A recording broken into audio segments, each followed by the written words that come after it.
I'm Kamal Santamaria here in Doha with the world news from Al Jazeera.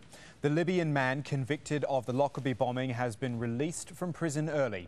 270 people were killed when Pan Am jet exploded over the Scottish town in 1988.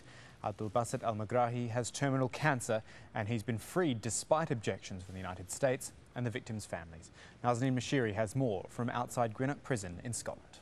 One of the key points of this whole case is that Mr. al-Megrahi believes there is further evidence, new evidence that should have come out at an appeal. Now, he dropped his right to that appeal.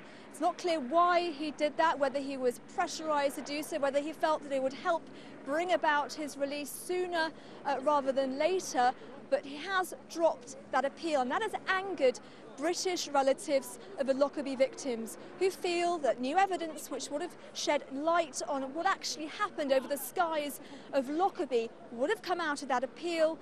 They want a public inquiry. They're calling for one, a British public inquiry to discover the truth about what happened that day.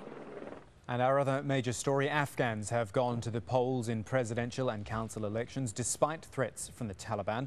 And President Hamid Karzai is hailing the elections a success. Nick Clark is in Kabul.